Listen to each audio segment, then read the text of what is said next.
My name is Lewis. I was born with a very rare bone disease, and with this, an even rarer bone cancer. I would not find this out until my 8th year on this planet. This is my life, my journey, my story. I do wish I could sum up the last 14 years of my life into one small video, but sadly that is quite impossible. My life hasn't been normal. I haven't been on a straight path. The world has not been my oyster, as they say, which is a really weird ass saying in my opinion. It's been an insane roller coaster with all the ups and downs, twists and turns, and most definitely sickening moments. And I'll be taking you along for the rerun. I do not ask for your sympathy. All I need is your ear. This is a story I have longed to tell. It will get rough, as of course it is very real, but I hope by sharing my story, those out there currently in similar shoes can have someone they can relate to. So are you buckled up? Then let's get real.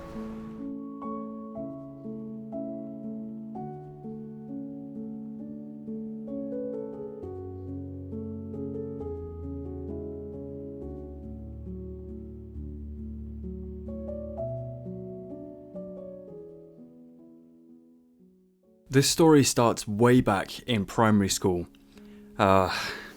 which is a very long time ago now. Oh my god. I was a sporty little Lewis, I really was. I was on the primary school football team. I had these beautiful red football boots with the studs on the bottom, you know, the ones for running in fields and stuff. Oh my god. Dude, I can literally remember going with my mum to go and buy them from the shop, and I remember being so happy and excited to see these beautiful red shoes in their brand new box. And I think I kept the box for a long time as well. It was one of them. Didn't want to take it out. But it was like my holy grail, my precious, you know? And I was also a part of the after school cross country club. We used to run around fields for fun. Okay, I am disabled now, but even if I wasn't disabled, I don't see how that is enjoyable anymore. But then again, if you find enjoyment in it, good for you. I was also a massive fan of basketball.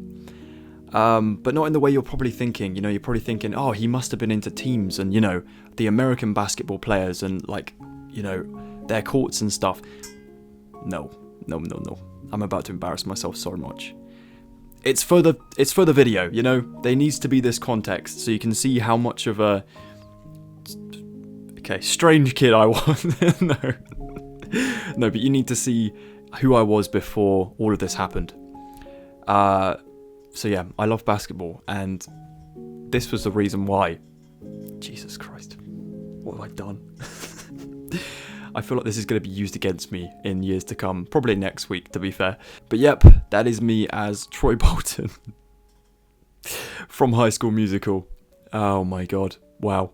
At this specific primary school that I attended, we had this thing in the playground called the friendship bench, which I know is properly cringy, but it was, you know, for a kid's school, you can allow a little bit of cringe. Anyways, I was playing football one day in the playground, and the ball, it happened to go under the bench. And of course, you know, I was the first one to be like, oh, go get it. So I ran over to the bench, and I sort of went prone, or tried to go prone, under the bench so I could reach the ball. And yeah, this was when the first of a few incidents occurred. On the way down to the floor, I ended up grazing my shin. So this bit of my leg. Can you see that? This bit of my leg against the wood of the bench. So you can imagine that was pretty painful. I was in quite a lot of pain, obviously. So yeah, that bit of my leg against the wood of the bench, I properly grazed it. And a graze doesn't sound like very much at all. And, you know, it's not really. As everyone knows, once you hurt the shin of your leg, it does hurt like hell. But this will play a vital role in the rest of this story later on, so keep this in mind.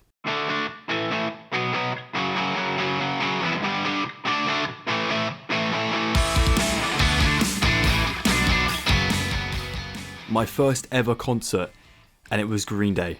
I mean, what a first gig. Like, that is just insane. And I still honestly think about that to this day. It was a huge point in my life. But yeah, I'm stood in the queue with my parents. It's a very hot summer's day in the middle of Manchester, which I don't know if you can say summer and Manchester in the same sentence. But anyways, we're standing there, obviously waiting outside for the concert to begin, and I'm in complete agony. But not like the sort of usual agony that you can expect from a kid standing in a queue for a long time, you know, having pains in their legs. That makes sense. But I was in real pain, like real excruciating pain. But of course at the time, none of us knew what was going on. We just assumed that I'm a 7-year-old, you know, I'm tired, I'm probably a bit bored. I'm standing in this queue and my legs are tired. I remember sitting on my dad's feet, you know, like you used to do when you were a kid. So yeah, we just put it down to that really. And of course the day went on, but the concert also went on. And when we eventually got in there, when Green Day had played a few songs, the drummer, Trey Cool, one of my complete and utter idols, he's incredible as a drummer and funny human being. But it might just be my delusions, but he looked across, I swear to God, he looked across at me, 7-year-old me, pointed, gave me a thumbs up and a massive grin. And from that moment forward, I was like, I'm becoming a drummer. Thousands of pounds worth of debt later. No, I'm joking. I'm joking. But yeah, that's besides the point.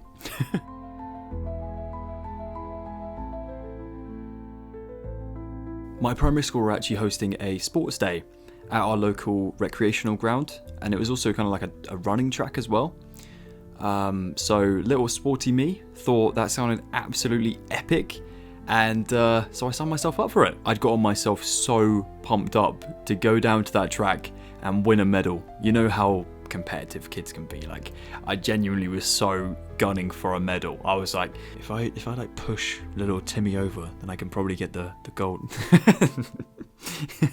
There I am, little 7-year-old Lewis, out on track, running stance at the ready. I was gunning for some type of medal. I was so ready. 3, 2, 1.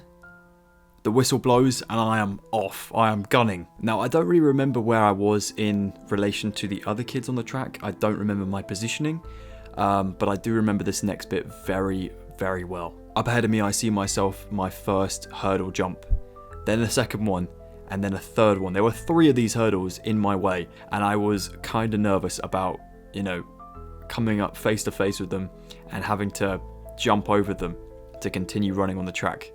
But I was ready. I was going for it. I jumped the first one. I ran up to the second, misjudged the jump, and smacked my bad leg, what is going to be known as my bad leg, on the hurdle itself. And again, on that same shin that I previously hurt on the friendship bench. Now that does kind of sound funny, you know, if you were to go to like sports day or some type of like sports occasion, even the Olympics, and you saw a runner going down the track, they are trying to jump a hurdle, completely miss it and just go whoop, like they've just slipped on a banana.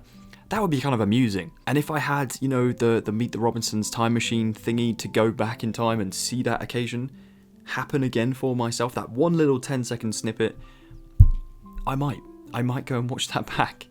But what happens next is not as funny. It really isn't. So there I am, on the ground, face down, holding my bad leg, crying my absolute eyes out. And I see my parents in the stands, you know, just sat there, spectating, pretty shocked that I've just, you know, injured myself.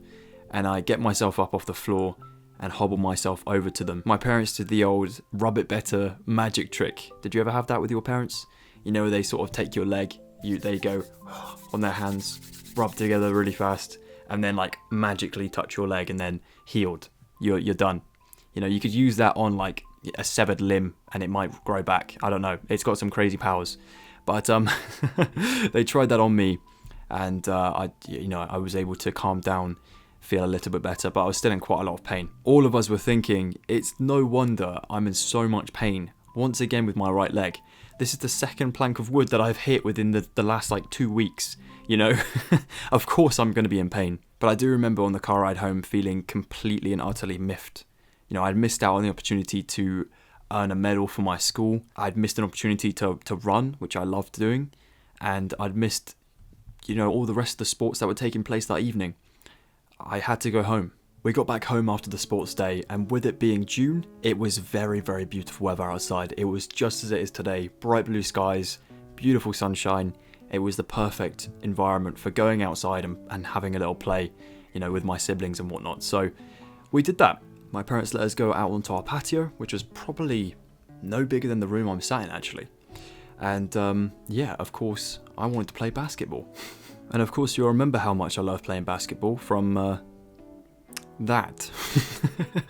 Yeah, my dad had set up a lovely basketball net in our garden, and every time it was sunny, I'd pop out, play a little bit of basketball by myself, bounce the ball a few times, and just try and get it in the hoop. That was my main aim. I wasn't really playing for points or playing with anyone. It was just kind of a little hobby of mine. But this occasion, my dad had come out to play. Dad came out onto the patio, flip-flops, shorts, and dad bod at the ready to play some 1v1 basketball with me. Now, just to clarify, my dad did have a shirt on.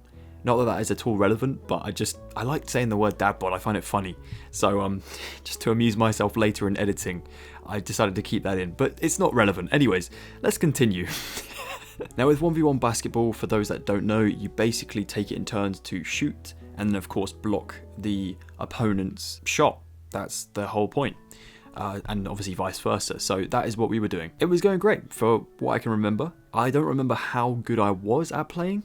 Maybe I blocked that memory out because of how embarrassingly bad I was. But for this story, we'll just say I was absolutely great. I was like LeBron James of England. So I bounced the ball and then go in for the shot. My dad jumps for the block. I jump for the hoop. And it was in these very, very few milliseconds of being airborne that things would honestly change forever. My dad's flip-flop came off in his jump and grazed, once again, my right shin. The very same shin that had copped that hurdle just a few hours beforehand. I screamed. I completely fell beside myself. I fell to the floor in absolute agony once again, holding my leg like it was about to fall off or something.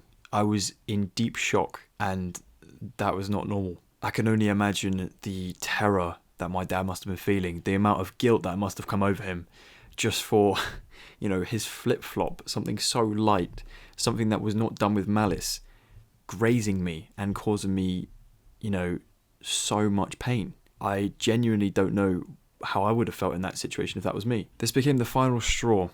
My dad came over to pick me up. He brought me inside, sat me at a dining room chair, and then my mum came out to see what was going on and then to examine my leg.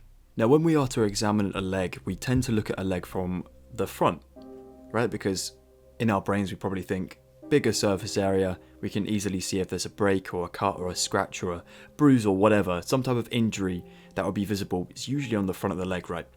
So my mum is checking my leg, she's giving it the once over, and it all looked okay, but I was still in absolute agony. There wasn't even a bruise on my leg to suggest I'd even banged it the day of this happening, or a few days ago when I did that bench one. So it was really, really weird. It was only when I turned to the side that things became more sinister. My leg was slightly more arched on the tibia bone, and it did not look like the average Joe's tibia bone. It was pretty dodgy. And when my mum touched my leg, trying to check for any surface damage, I screamed so loudly, which indicated that things were completely wrong. And as the tears rolled down my cheek, my parents decided it was probably best to take me to A&E in the hospital. And A&E, for those that don't know, is the accident and emergency department of a hospital to get people with, immediate injuries sorted out. I'm going to be completely honest with you, I don't remember all of the little nitty-gritty details of what went down that day, like the way I was feeling on that car ride over to the hospital. But I do recall this next part very, very well. I will never forget this part. Hospital procedure for A&E for bone-related incidences or suspected breaks or, such like, or mainly for anything, tends to be you have an x-ray and then you are You are seen by a doctor for an examination. And of course, in this examination, they tend to look at your x-rays and then go from there about treatment plans, etc, etc. So there I am in the hospital having my first ever x-ray. I was so scared in that room. I was so frightened and cold. It was scary. I was only 8 years old, and this was not a children's hospital. This was a normal everyday hospital with very, very plain walls, no cute little fish to look at, nothing remotely welcoming about that building, and especially not that room with a giant machine over my head. You know, this is the first ever time I'd ever have an x-ray, and I was afraid. The scary radiologists were coming in, they were sticking big planks of board under my leg, which is obviously how they take an x-ray. For those that have never had an x-ray, these boards that I'm talking about, they're basically like chopping boards. You know, when you're in your kitchen doing your tomatoes, they're like a chopping board that goes under your leg, or under which, you know, part of your body is getting x-rayed. And then that is like a blank canvas to a radiologist, and that is how they take your photo. And that's exactly how they reassured me, or tried to reassure me. They said, we're just taking some photos. But at the time I was just thinking, dude, I don't want my photo taken. I want my leg to be okay, and I want to go home. I didn't at all understand the severity of the situation, and I definitely didn't understand the news that I was about to receive. But looking back, I'm very grateful for that. I really am. With my x-rays now done, I wasn't waiting long before being called out with my mum to go and see the doctor. The doc greeted my mum and then led us to a tiny consultation room just to the right of the waiting room doors. This room was honestly no bigger than a storage cupboard. You may think I'm kidding, but I honestly believe that Harry Potter's cupboard was bigger than that consultation room. I don't even know if you can call it a consultation room. It was so bright in there as well. It was like hobbling into the light. You know, I was like being guided into the light already without even knowing what was going on. And it was really surprisingly bright because it had no windows. There were two doors, one that we came through and one that had been blocked off by machinery on the other side of the room, which weren't, you know, wasn't that far away from each other, probably like 5 feet across. That's how I felt. I sat on the bed, mum in the chair, and the doctor to his desk. My x-rays on the screen in front of him. Now, to me, you know, 7-year-old me, I saw the x-ray on the screen and I was like, wow, cool. I'm bony. I had no idea what I was looking at, but my mum, she immediately saw something was wrong. The doctor then got up from his desk without saying a word and then went over to shut the door and said, I need to tell you guys something serious. Talking with my mum about this very moment just the other day, she said to me that when that doctor shut the door, she honestly felt like the doctor was going to accuse her and my dad of beating me. That's how scary that situation became. And that's how stern his voice sounded. It came across as if he was about to give my mum a right scolding. But that wasn't at all the case. He explained to us that he'd just come back from Australia, where he'd studied a condition called fibrous dysplasia. Fibrous dysplasia is basically a bone disease which affects any part of your body, bones, and is a benign bone condition. It's classed as a genetic disorder, and basically it's characterized by the replacement of normal bone with abnormal fibrous tissue. Very interesting. But we're not going to go into too much detail about this one because I've yet to actually explain about my condition. I don't know this doctor's name. I've never been able to find out either. But this man, having studied that condition, probably saved me years and years and years of not knowing what was wrong with me. So the highest respect to that man. This is when he said the part which struck me most as a 7-year-old. He said, looking at my x-rays, seeing these tumours in my leg, he thinks that this could be fibrous dysplasia. He then said I wasn't to compete in any sports, play any sports again. He said I wasn't to weight bear on my right leg again, and I would need to use a wheelchair from this day forward. I should also take extreme care to avoid the leg being damaged in any way possible, as one small knock could seriously injure my very fragile leg now. I remember looking to my mum at this point, and her face was just beyond shock. She panically asked the doctor if she could ring my dad, and my granddad came to come and sit with my siblings so that both my parents could join me at the hospital. I had zero clue what at all was going on. I was just solely relying on people's facial expressions to tell the story. And of course, you know, I could see anxiousness and shock, and obviously I was a bit scared to be in the hospital. But for the most part, I was in my own world. I was more concerned with getting home and finding out what was for tea.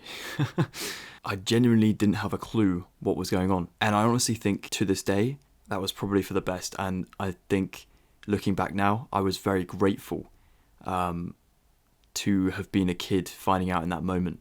The doctor asked if I'd dealt with any pain in my right leg prior to this incident. My mum answered for me, and she explained that in my little red book, which for those that don't know, a little red book is what parents get given when a child is born to log medical care and stuff like that.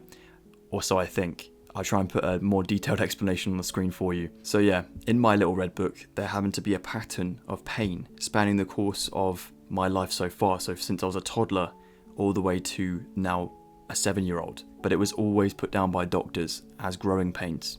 My dad had now got to the hospital and joined my mum and I in that tiny Harry Potter consultation room. The doctor said to my parents and I that within the current hospital I was in, there were no in-house specialists able to deal with this type of bone condition, and that I'd need to go to the hospital urgently within the city for an emergency consultation.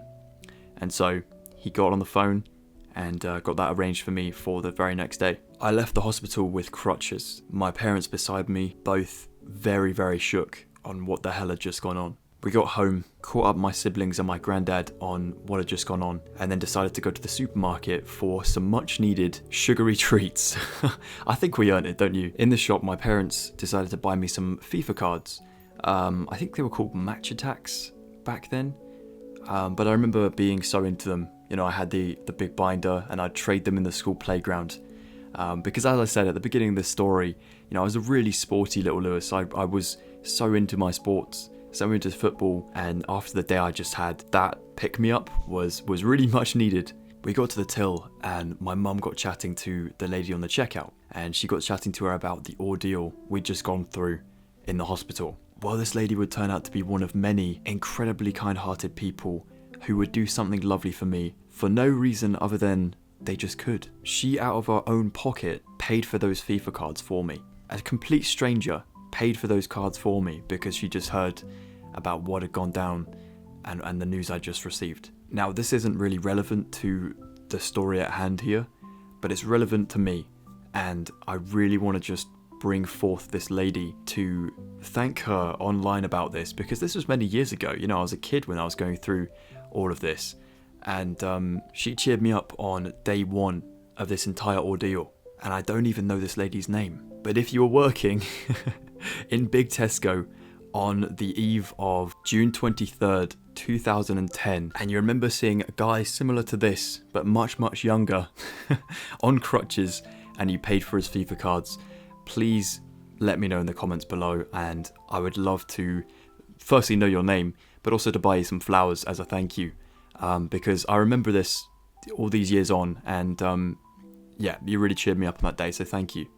You're my first honourable mention with Let's Be Wheel, and I hope to do many, many more of these, because there are many, many more people who deserve some recognition for the stuff they've done for me. Getting home for a second time, we tried to get some rest for the city hospital appointment tomorrow morning.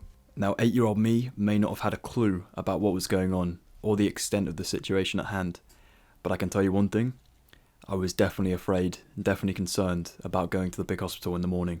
So with the butterflies in my stomach, I tried to sleep through the night and see what tomorrow would bring. Well, that was the first part of many in my series, The Wheel Story. I would usually say, if you've enjoyed this video, but I feel like it's a little bit out of pocket for a video of this context. So if you did enjoy it, you're a very strange individual. Get some help. No, but in all seriousness, if you have found it sort of relatable or something, obviously let me know in the comments below. That is what this whole series is all about, is to try and find talking points so we can discuss this together and build up a community around these really serious things. And if you could do me a favor and drop a like on it just to get this recommended to more people out there, then I'd really, really appreciate it. If you're interested in staying tuned for the future episodes of The Wheel Story, definitely subscribe today, or at least consider it. That would be awesome as well. But yeah, do take care. Have a wonderful rest of your day. Please stay healthy, and I'll see you for the second part of The Wheel Story coming soon. Now, I'm off for a much needed nap. Goodbye for now.